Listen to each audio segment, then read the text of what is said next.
ধাননি পথাৰ পানীৰে পূৰ্ণ হৈছে। এয়া শৰৎকালৰ যিটো বৰষুণত খেতিপথাৰ উপচি পৰিছে, ইয়াতকৈ আৰু পানী নালাগে। সেই ধৰিত্ৰী আই, তুমি বৰষুণৰ পৰিমাণ কমাই দিয়া, পথাৰত পানী পৰিপূৰ্ণ হৈছে। তোমাক স্তুতি কৰিছোঁ, আৰাধনা কৰিছোঁ। কৃষকৰ মুখলৈ চোৱা, পানীৰে পূৰ্ণ হৈছে খেতিপথাৰ। ফ্ৰেণ্ডছ, এতিয়া পানীৰ প্ৰয়োজন নাই। আগতেও তুমি কষ্ট দিছা, বহুত গৰম উত্তাপ দি পানীৰ পৰিমাণ কমাই পেলাইছিলা। এতিয়া আৰু বৰষুণ তুমি বহুত পৰিমাণে দিছা। ধৰিত্ৰী আই, খেতিয়কৰ মুখলৈ চোৱা। তেখেতসকলে হাড় ভঙা পৰিশ্ৰম কৰি কৰি কৰি মানুহৰ কাৰণে, জীৱৰ কাৰণে এনেকুৱা খেতিপথাৰ তেওঁলোকে গঢ়িছে, সেউজীয়া কৰিছে। এই প্ৰজননৰ সময়ত, বংশবৃদ্ধিৰ সময়ত তুমি পানীৰ পৰিমাণ কমাই পেলোৱা। মই তোমাক আৰাধনা কৰিছোঁ। ধৰিত্ৰী আই, নালাগে পানী। চাওক, পানীৰে পূৰ্ণ হৈছে, সেউজীয়া হৈছে, আৰু পানীৰ প্ৰয়োজন নাই। তুমি কমাই পেলোৱা ধৰিত্ৰী আই। তোমাক মই কাতৰে অনুৰোধ কৰিছোঁ, প্ৰণাম কৰিছোঁ, প্ৰণিবাদ জনাইছোঁ। ধৰিত্ৰী আই, কৃষকৰ মুখলৈ চোৱা। হাড় ভঙা পৰিশ্ৰমেৰে কৃষকে এনেকুৱা প্ৰকৃতি গঢ়িছে, সেউজীয়া ধৰণী কৰিছে। এতিয়া সোণালী হ'বলৈ দিয়া ধৰিত্ৰী আই।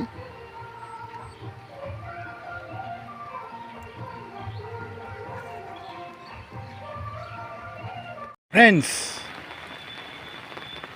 শৰতৰ বৰষুণৰ পানীৰ টোপলত এই জলাশয়টো পানীৰে উপচি পৰিছে, পানী পূৰ্ণ হৈছে। প্ৰায় কিছুদিন আগতে প্ৰখৰ গৰম, উৎকট গৰম আছিল। তেতিয়া পানী গৰম হৈছিল। মৎস্য প্ৰজাতি জীয়াই থকাৰ বাবে সংগ্ৰাম কৰিছিল, অকবকাই আছিল। এতিয়া পানীৰে উপচি পৰিছে, গভীৰ হৈছে, চেঁচা হৈছে। মৎস্য জীয়াই থকাৰ প্ৰেৰণা পাইছে। এয়া ফ্ৰেণ্ডছ, চাওক, মানৱ জাতিৰ কাৰণে মৎস্য লাগিব, যিটো মৎস্যত ভিটামিন এ, ভিটামিন ডিৰে সমৃদ্ধ। ভিটামিন এ মানৱ জাতিৰ চকু বেমাৰ ভাল কৰে, চকুৰ উজ্জ্বলতা বঢ়ায়। ভিটামিন ডিয়ে মানৱ জাতিৰ হাড়, দাঁত টান কৰে। সেইকাৰণে মৎস্য লাগিব, মৎস্য খাদ্য হিচাপে খাব লাগিব। সেইকাৰণে মৎস্য জীয়াই ৰাখিব লাগিব, পুহিব লাগিব। ফ্ৰেণ্ডছ, শৰতৰ বৰষুণত পানীৰে পূৰ্ণ হৈছে জলাশয়। ফ্ৰেণ্ডছ, চাওক, এতিয়া মৎস্যবিলাকে ঠিক জীপাল পাইছে। কিছুমান মানে মৃত, গৰমত মৃত হৈছিল, এতিয়া জীপাল হৈছে। ফ্ৰেণ্ডছ, শৰতৰ সেমেকা জলবায়ুৰ মাজে মাজে মই খোজকাঢ়ি গৈ আছোঁ। ফ্ৰেণ্ডছ, চাওক, ফ্ৰেণ্ডছ, শৰতৰ এই বৰষুণত পানী হৈছে এনেকুৱা। কেতিয়াবা কিনকিনীয়া, কেতিয়াবা অলপ ডাঙৰ বৰষুণ হয়। ক্ৰমান্বয়ে হৈয়ে আছে। 2-3 দিন পানীৰে পূৰ্ণ হৈছে। এয়া খাল,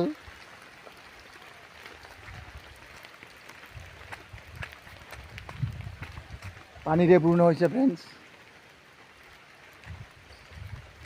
চাওক, এয়া শৰৎকালৰ বৰষুণৰ এয়া যিটো ৰূপ, বৰষুণ দিয়া যিটো ৰূপ আপোনালোকক দেখুৱাইছোঁ।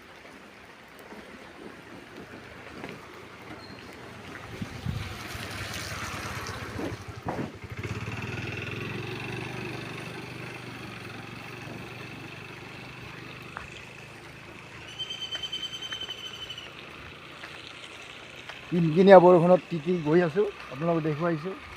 খাল বিল কেনেকৈ পৰিপূৰ্ণ হৈছে এই বৰষুণত, শৰৎকালত। চাওক ফ্ৰেণ্ডছ, এয়া খাল পৰিপূৰ্ণ হৈছে। আমাৰ যিটো মৎস্য প্ৰজাতি, খুব আৰাম পাইছে ফ্ৰেণ্ডছ, ঠাণ্ডা পাইছে, পানীৰ গভীৰতা পাইছে। এইবিলাক অতিপাত গৰমত ছটফটাই আছিল ফ্ৰেণ্ডছ, এতিয়া পানী পাই সি মানে নিৰ্জন মাৰিছে ফ্ৰেণ্ডছ। চব ফ্ৰেণ্ডছ এনেকুৱা বৰষুণে এই মৎস্য প্ৰজাতিক বহুত সহায় কৰিব।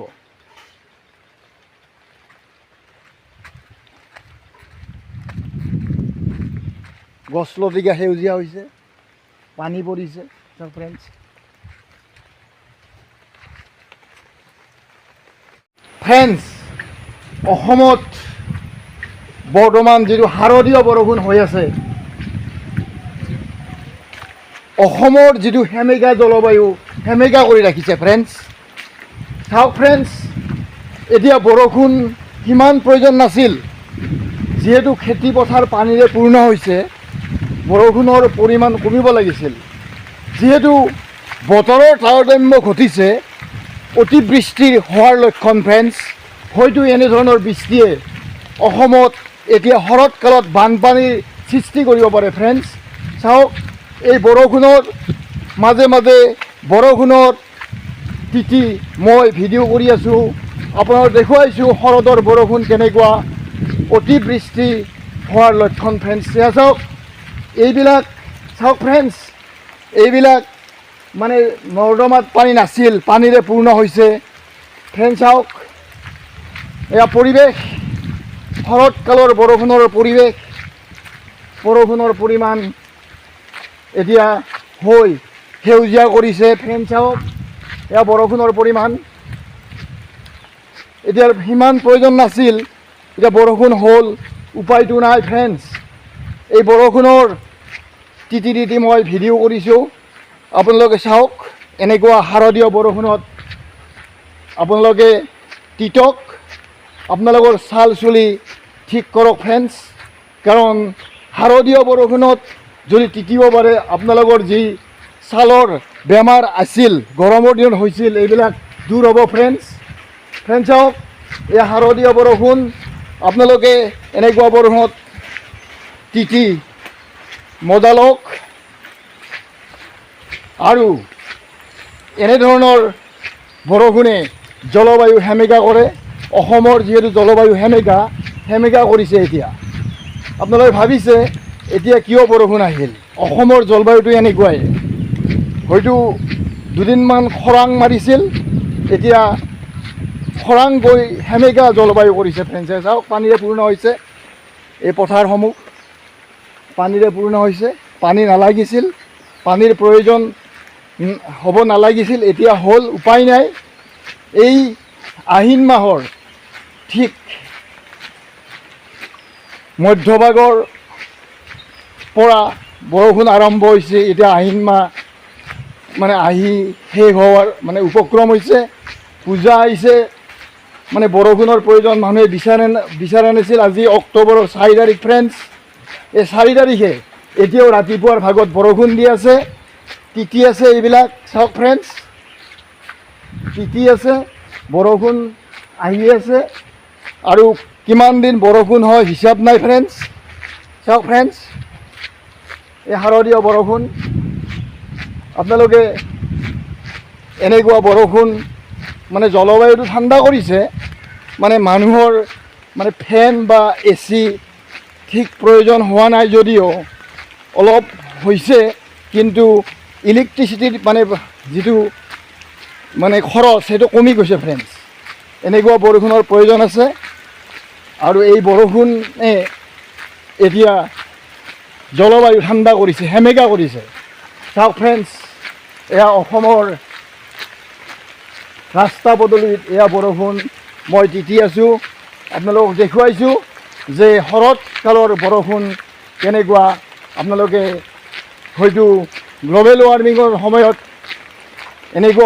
এনেকুৱা বৰষুণ হয়তো কিছু বছৰ পিছত নোহোৱা হৈ যাব। এয়া ফ্ৰেণ্ডছ চাওক, এয়া শৰতৰ বৰষুণত তিতি তিতি মই আপোনালোকক শৰতৰ বৰষুণৰ যিটো ভিডিঅ' আৰু সেমেকা জলবায়ুৰ যিটো ভিডিঅ' অসমৰ আপোনালোকক দেখুৱাইছোঁ। চাওক ফ্ৰেণ্ডছ, এয়া হ'ল শাৰদীয় বতৰৰ মানে সেমেকা জলবায়ুত আমাৰ যিটো ভিডিঅ' আপোনালোকক দেখুৱাইছোঁ। ধন্যবাদ ফ্ৰেণ্ডছ।